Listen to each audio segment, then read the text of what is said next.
It's time for the Hockey Writers Grindline, a weekly show covering everything Detroit Red Wings. Brought to you by our own iconic top line of Wings writers. Sit back and enjoy The Grind. Welcome to the Hockey Writers Grindline, brought to you by The Morning Skate, the Hockey Writers daily newsletter that is jam-packed with the best hockey stuff on the planet. Sign up today at morningskate.io for free delivery to your inbox Monday to Friday. Also, drop us a like and subscribe down below to stay on top of all of the best Hockey Writers content that we deliver. I'm your host, Kyle Knopp, and today is with me as always is my line mate, Devin Little. Devin, how are you today? Good. Always good to be here with you, Kyle. How are you doing? I'm doing excellent. And returning to his grind line stall that we have left open for him is our friend, author of The Russian Five and Vlad the Impaler, his new book, and a recovering sports writer, Keith Gave. Keith, great to have you back. How are you doing? I'm well, thanks, and thanks for having me, guys. It's good to join you.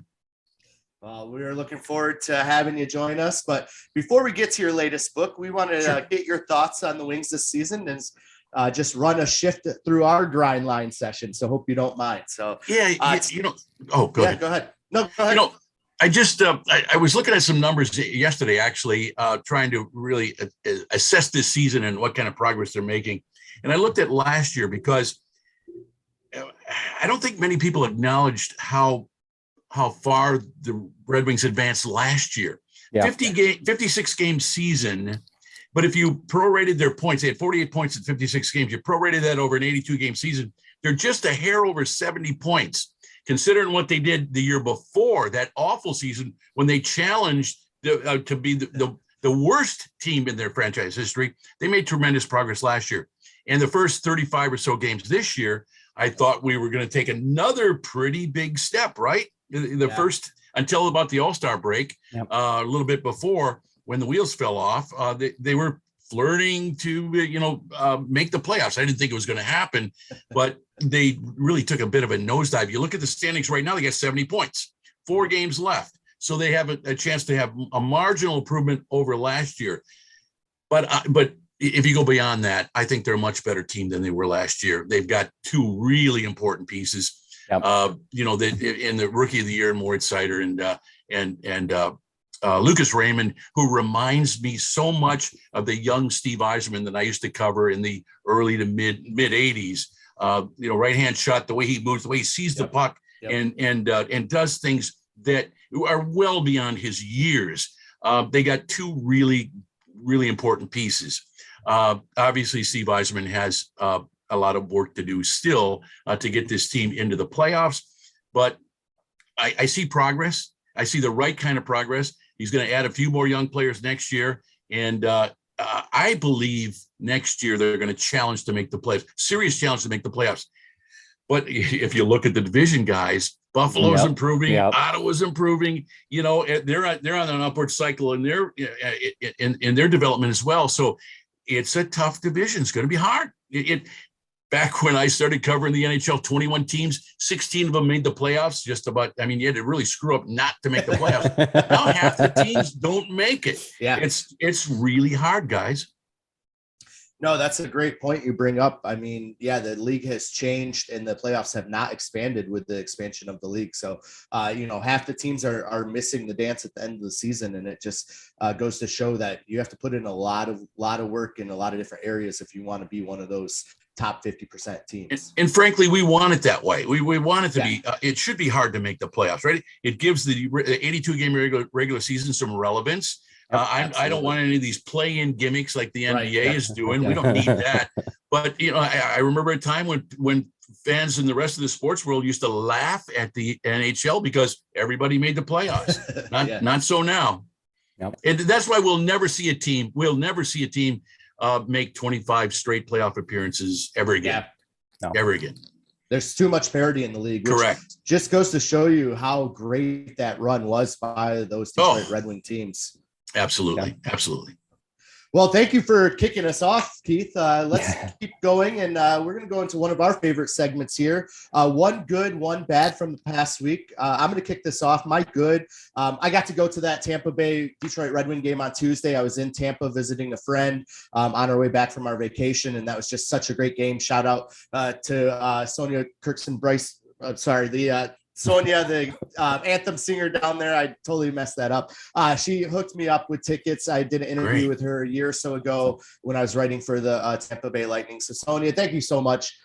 We had such a blast at the game. My bad is going to be Dylan Larkin having to have another season-ending surgery and having to spend another offseason going through rehab. It's just not a fun thing to see with your captain. So, Keith, I'm going to come over to you first. One good, one bad from this past week in the Red Wings world. In the Red Wings world. All right. Well, I'll join you in applauding that win in Tampa Bay. In Tampa Bay against Vasilevsky, the guy they've never. I don't think they've ever beaten him before. Pretty impressive performance. And you know what? When Tampa's a hard city to visit for a visiting team because there's so much fun to have down there, if you know what I mean. The nightlife is kind of fun for visiting teams. Coaches are always worried about their players frequenting the wrong places and so on. And, the Wings, let's face it, they got very little to play for. They played a very good hockey game against a good hockey team. And the bad was a couple of nights later. I mean, and they didn't embarrass themselves in Florida. But boy, we had a look at a really good Florida Panthers team. That's the team I think right now is the odds-on favorite for me to win the Stanley Cup. What they've done with that franchise, turning it around in pretty short order, really. Not turning it around, but really adding to some pieces. I really like that team. They scored a ton of. They broke the record for goals scored, right? Yeah. So we saw a little good, little bad, but all in all, again, I think. I like what I see in terms of progress from the Detroit Red Wings team. Yeah, absolutely. The progress is there. And I think we're going to get into it a little bit more on the next segment. But talking about that good and bad from that Florida trip. So you have that right there. Devin, coming over to you. One good, one bad for the Red Wings from this past week. Yeah, I'm probably just going to kind of echo what Keith just said. I as much as the end result against the Panthers wasn't ideal, I do think that they didn't embarrass themselves in that game. I mean, that second period, they actually really kind of showed up and took it to them. But 5-2, that's one of, if not the cup favorite right now. That's an expected result. And to beat the Tampa Bay Lightning and beat Vasilevsky the first time, I mean, you got to commend it, especially in a stretch of the season where, like he said, they don't really have much to play for right now. I think of Sundqvist mentioning that he's going to hit up the beach after the Tampa Bay game. It's clearly on their minds that it's time to take it easy. As for one bad, this is kind of a weird thing, but I don't think there was actually a ton of bad. The Larkin thing comes to mind, Kyle. I think that's kind of the chief thing. But I do think it's good that Larkin, it was time and he took it upon himself to take care of himself, and the team, let him take care of himself. They don't have a lot to play for. So it just makes sense to let the captain go off and heal and be ready for a summer of training and have him come in ready to go when training camp comes around in the fall. So I'm going to echo what you said, Kyle. The bad would be no Larkin, but it's for a good reason. Absolutely. Good point there. And one thing I noticed when we were in Tampa Bay was about half of that arena was red. It always is. It always is. Red Wings fans travel great, but that was so much fun to see. There's they had to drown out a Let's Go Red Wings chant with a Let's Go Lightning chant. Right. There was just, the atmosphere is great. So again, thank you to Sonia Bryson Kirksey. Thank you. You are the best, one of the best anthem singers in the game, and just absolutely love the opportunity to see a game at Amalie Arena. All right, moving on. You both talked about it a little bit, but I want to pick your brains a little more. Detroit won 4-3 in Tampa on Tuesday, and then lost 5-2 in Sunrise on Thursday. What were your main takeaways from this hot and cold Florida trip? And Devin, I'm going to start with you. I think that the takeaway is that some players are really taking the opportunity to show up down the stretch here. You know, Larkin's not playing; he's not in the lineup, so a guy like Joe Veleno ascends to the top line and doesn't look terribly out of place. There's obviously a drop off from there, but I don't think he, like I said, I don't think he looked out of place. And to win against the Tampa Bay Lightning when they couldn't, you wouldn't have been mad at them if they dropped the game. Kudos to all of them. So I think the big takeaway from me is A, players are stepping up, and B, this team is ready to fight to the very end. This isn't a team that's going to roll over and die down the stretch here. Absolutely. Great points.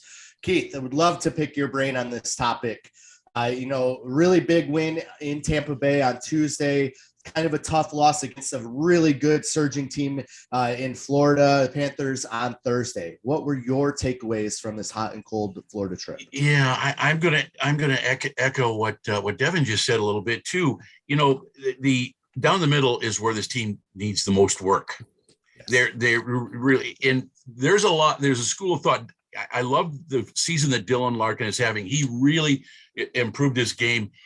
He looks like a number one center now. Mm-hmm. And he hasn't the last couple of years. And I'm still not sure he's a number one center on a good team, on a really good team.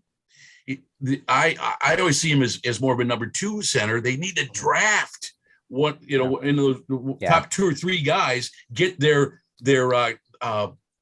centermen for the future. Yeah. There's a school of thought that says on a great Stanley Cup team, Dylan Larkin is probably closer to a third line center. I don't quite buy that, especially from what I've seen this year.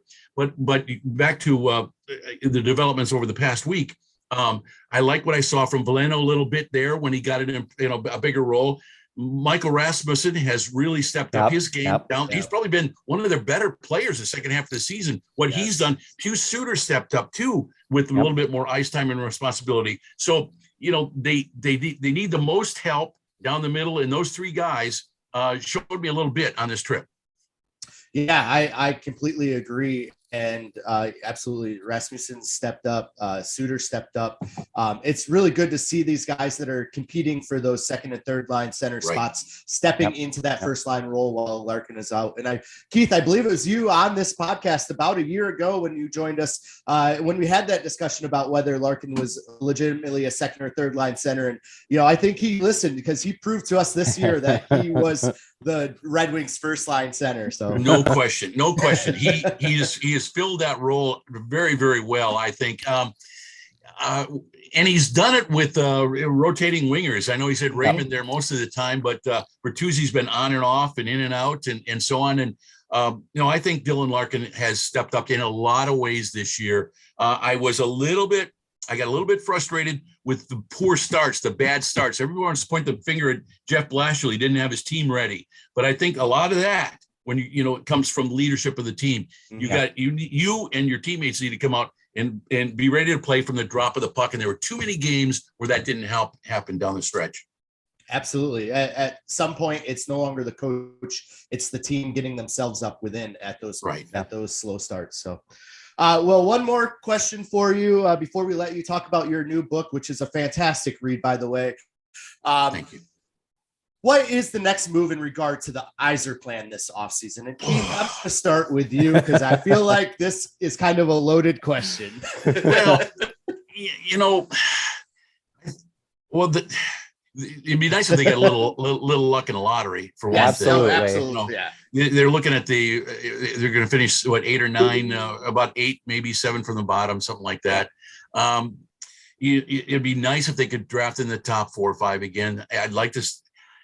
I've given up trying to figure out how he's going to draft. I see all the names at the top of the draft, and you can throw them all out, and I'm okay with that. You look at his record. You look at his record down in Tampa and now in Detroit, the players that he's drafted. I mean, get Braden Point in the 3rd round, for God's sakes.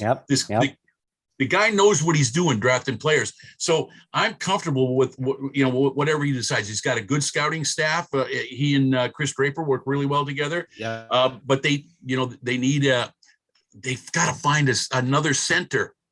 They need a number 2 center now. I'll say it. If Dylan Larkin is a number 1 guy, and I'm okay with that, they need a stronger number 2 guy really flesh out two lines. But do you throw a lot of money in the free agent market? I don't think so. He's still developing this team. So you draft and develop. We got Jonathan Bergman coming up from Grand Rapids next year. Edvinson, the other defenseman, coming in. Yep. I'm not so sure what he's going to do over the summer other than bring in younger players to continue to build up this team. That's what I'm looking forward to. I don't think he's going to make a lot of noise in the free agent market, and frankly, what he's got to do is maybe sign some players so they don't. They're not looking at restricted free agency after next season, right? And Dylan Larkin is at the top of the list.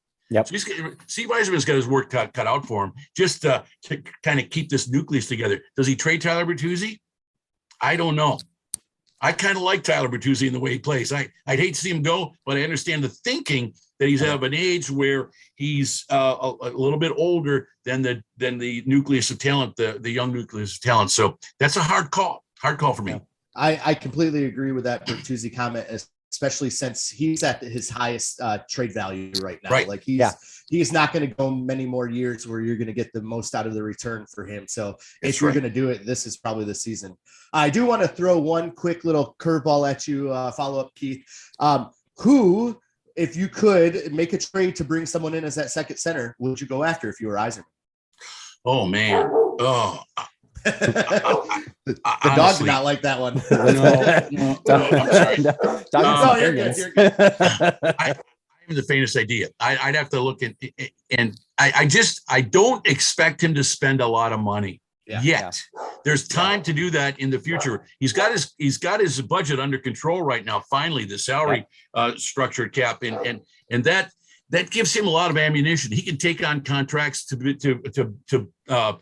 gather even more assets if he wants to. This rebuild isn't over with, but are they close enough that they make a trade or sign a guy? I don't know. That's why Steve Yzerman is being paid $5 million a year to be the general manager of this team. I don't know. Fair point. My job is to second guess him, and I have a hard time second guessing him because he's done a pretty good job so far, right? Absolutely. Well, Devin, we'll give you the last word on this topic. What is the next move in regard to the Yzerplan this offseason? Well, I liked Keith's point about signing some of their own guys. I think, yes, if they don't get Larkin signed, they are really looking at a long-term rebuild because he's the best center they've got. So they got to get him signed. Yep. I think that. So yeah, second line center. I think that they would like to draft that guy, and they would especially like to see a guy like Veleno or Rasmussen or whoever kind of ascend to that position. That's not saying it's going to happen, but I think that's kind of the internal hope. But then also, I mean, let's face it. We talked about this a couple weeks ago. One of the big areas that they grew in last season was defensively, and then all of that progress has kind of not been there this year. They are very porous defensively. So I think they're going to do something on the blue line. I do think Edvinson will come over, but I don't think that you can rely on a rookie to be your sole source of rejuvenation on the blue line, regardless of what Seider's done this year. So I expect them to do something on the blue line. Like Keith said, I don't expect them to spend a lot of money, but that is a situation where I could see them spending a little bit just to bring in kind of a just to upgrade what they've got a little bit, so to speak. Absolutely. Yep. Go ahead, Keith. Okay, yeah, just with regard to Moritz Seider and what we've seen from that kid this year, it's almost breathtaking what he's been able to do. And I was at the start of the season, because there was so much hype about him. Let's be cautious here. This is a 20-year-old kid coming in a men's league, and it had a very, very difficult job. And what he's been able to do, play like a man, like a bully, and he's got 48 assists, something like that. The points that he's been able to, the plays that he's made at the blue line.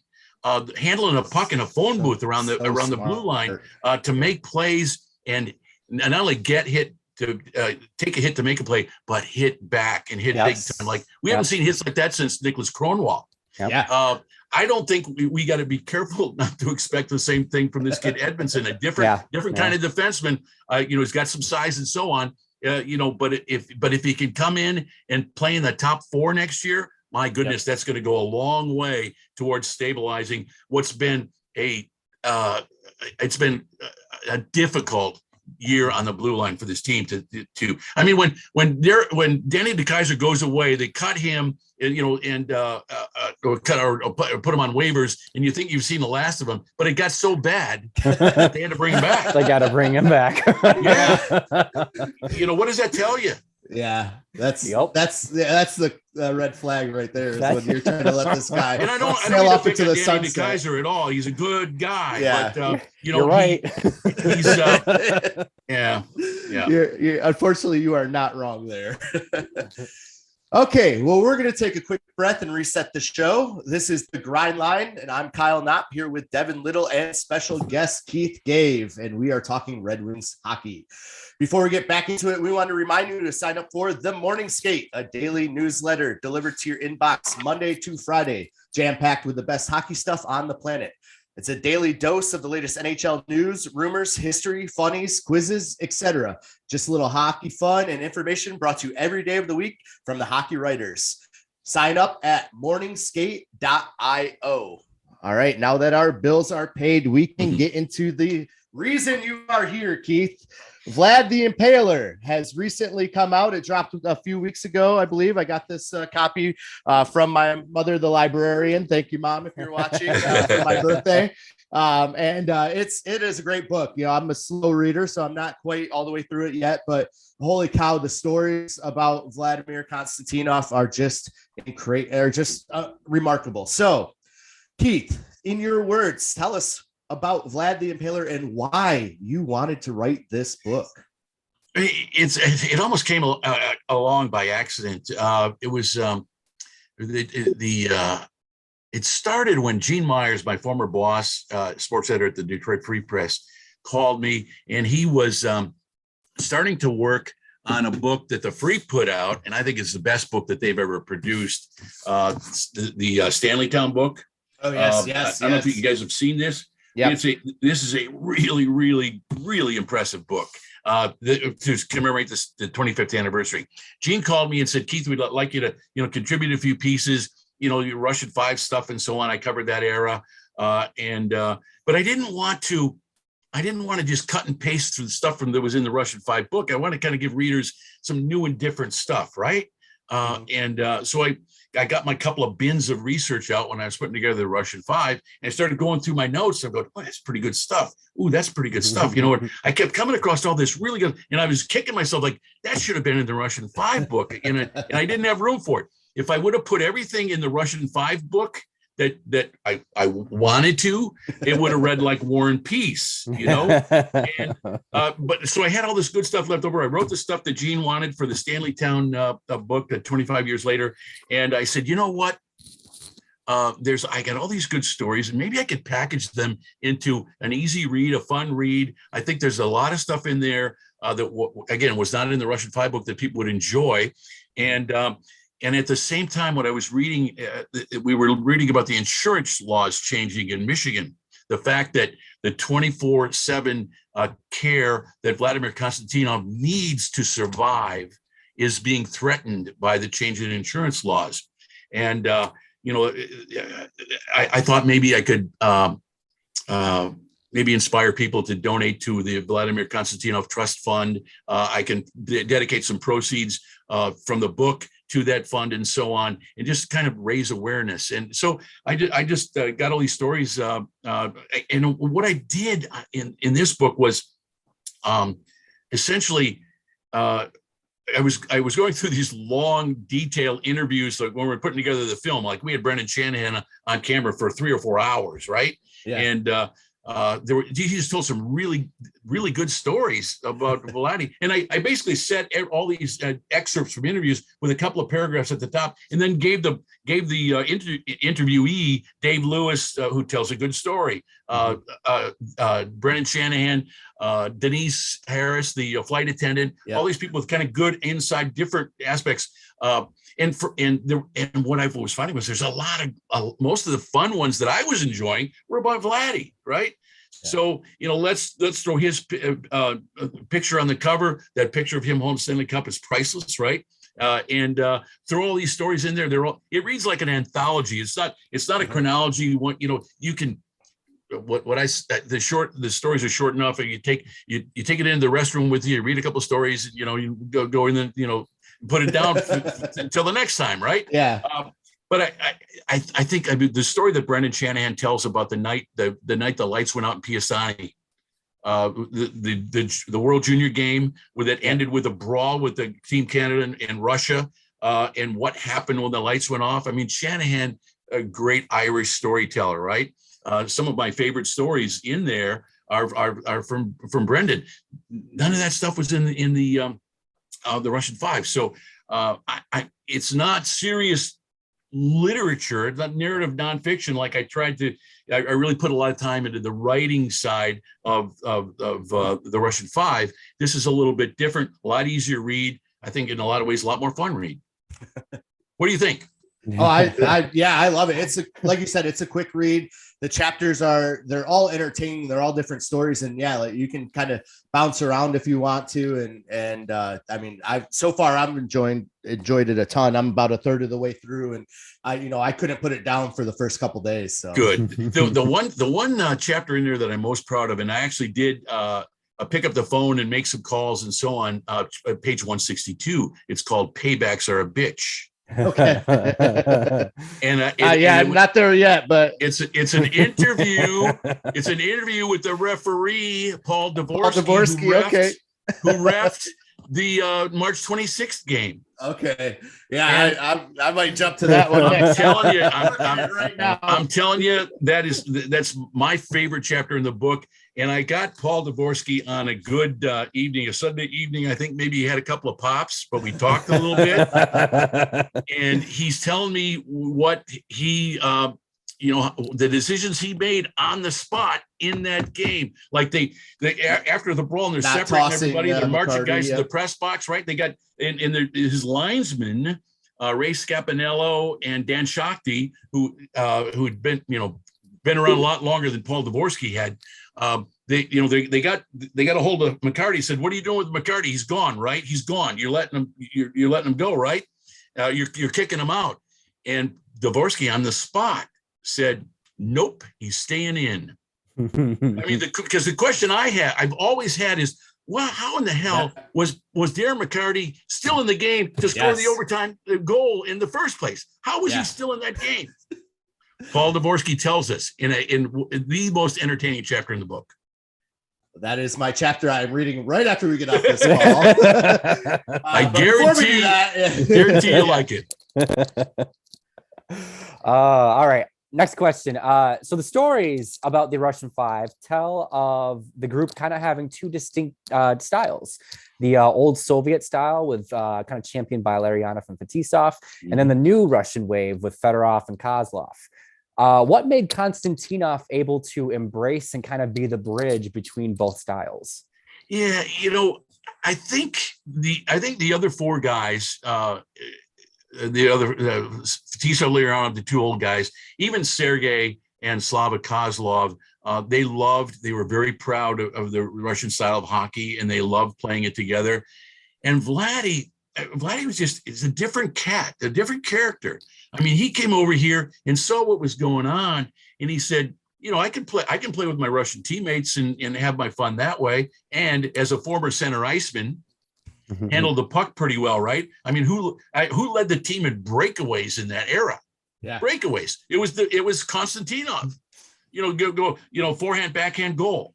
On a breakaway. It happened all the time. But I think he looked around and saw, the toughness, and there's no tougher character I've ever been around, pound for pound, than Vladimir Konstantinov. I think he took a lot of pride in playing the North American style as well.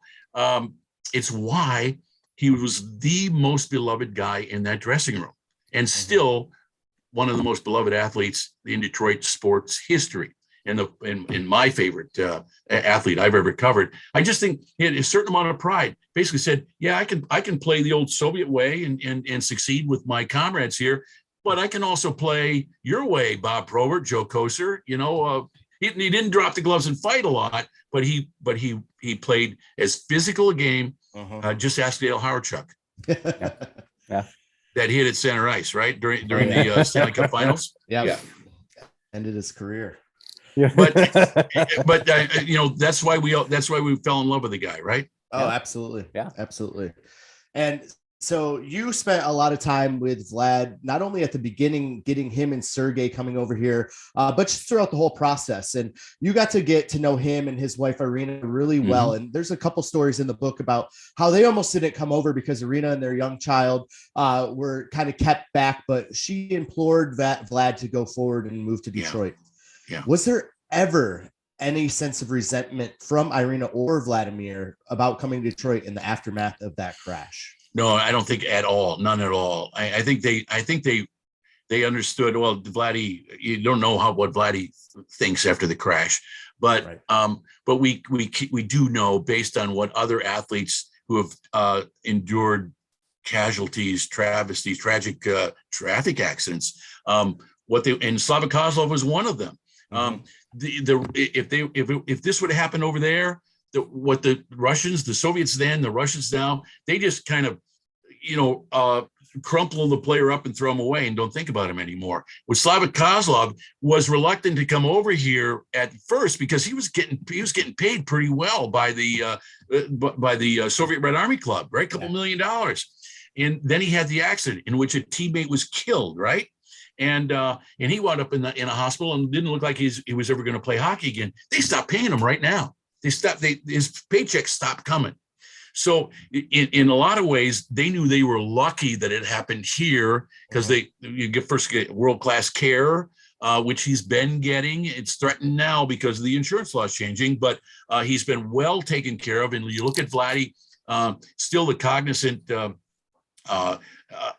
abilities of a 6-7-year-old kid, maybe, but the fact that he can get up on a walker and walk around and when I see him, he recognizes me, he puts his hand out, shakes my hand as strong as he did the night they won the Stanley Cup in '97. Hey, Keith, how you doing? And speak a little bit of English, speak a little Russian and so on. That would have killed most of us, that accident. Oh. That speaks to how strong he is in here and in here, right? And I think everyone is grateful, and his wife included, his daughter Anastasia, that he's still getting the care that he needs to survive. And we can only hope that he doesn't wind up in an institution because the money that he needs to survive the 24/7 care. The insurance companies are being paid. They're paying about 55 cents on a dollar right now, and the people who are close to him worry that if he does wind up in a home somewhere, he may not survive. Yeah, and that would be tragic. Yeah, absolutely. Well, this is obviously a tough situation. So my question to you is, what can we all do as fans of the Red Wings and of Vladimir Konstantinov to help him in this time? Well, you started by buying the book. That helps a little bit because I'm sharing I'm sharing a big chunk of my royalties to his trust fund. I'm also, I just got my check from the insurance companies, that $400 check that we're all getting. Big deal, right? Big deal. It's costing the insurance companies about $3 billion to give us all back. The $400 from all the insurance we've been paying. There's another $20 billion sitting there that they want to get their hands on. To answer your question, that $400 that I got, I'm donating it to the Vladimir Konstantinov Trust Fund. I just think this guy has given us so much. He's given me so much. Great stories to tell, stories to cover. The least I can do is share as much as I can to make sure that this guy's well taken care of. That's the Vladimir Konstantinov Trust Fund. It's a GoFundMe that his daughter Anastasia set up. Go in and chip in $5, $10, $25, $50, whatever you can, and let's do what we can to make sure that he continues to get the care that he needs. Absolutely. And hopefully we will be dropping the link down in the description. So thank you. Take a look down there and please, if you're able to support Vladimir Konstantinov. So In case we haven't convinced you with our first two plugs, I know this is a horrible transition, but please sign up for the Morning Skate, the daily hockey newsletter delivered to your inbox Monday to Friday. If you were like me and spent last week on the beach with no access to hockey news, the Morning Skate was the perfect way to stay up to date on everything going on in the NHL and beyond. Keith, thank you again for joining us, talking about your new book, Vlad the Impaler. Pick it up at your local book stands, pick it up online. It's a great read. Like he said, really quick, easy to read. It's a fun read. And proceeds from the book are going to the Vladimir Konstantinov Special Needs Trust, which will then go to help with Vlad's medical bills. So again, thank you, Keith. You have one last thing. Yeah, and just to give you a heads up, maybe we can do this again in October. I have another book coming out in October. Another hockey. And I'm just putting the finishing touches on it as we speak, the manuscript, and it's a longer book, much more serious in nature. But I'm writing it with a co-author, a guy named Tim Rapley, and I are working on it. It really chronicles what I think is the greatest rivalry in hockey right now, and maybe all of sports. You know what I'm talking about? The greatest rivalry in hockey. It ain't the Detroit and Colorado rivalry anymore. I found a rivalry that is as good or better than that ever was, and that's Team USA and Canada women's hockey. Yes. Guys, I was in Nagano, Japan, covering the very first Olympic tournament when the Team USA women upset Canada for the first gold medal. Right. Yes. And it's been great ever since. We saw a lot of it during this past Olympics in Beijing. But I've been working on this for about a year now, and this can be a pretty good book. And the title of the book, I'll give you a heads up: A Miracle of Their Own. Love it. Like a league of their own. Baseball. Remember when the professional women's baseball players during the war? Yeah, exactly. And but I'll tell you, there are people who think that the women beating Canada in 1998 is as important to little girls in America and some around the world as 1980, the Team USA beating the Soviet Union was to young kids, guys like Mike Modano, Jeremy Roenick, Keith Tkachuk, Billy Guerin, who were all 8, 9, 10 years old at that time. Yes. And as a coach of girls travel hockey out here in the DMV area, I'm very much looking forward to that because all of my girls look up to those that play in these USA Canada matches. Yeah. We have the PHP came out here. We have a D1 and DC event with all 4 different D1 women's programs. And so, I'm very much looking forward to that. So yes, October, we will definitely have you back, Keith. Thank you again. We love having you on the show. Your knowledge and just love of the Red Wings knows no bounds. So we really appreciate you sharing with us. And for all of us here at the Hockey Writers and the Grind Line, we will see you next week. Thank you.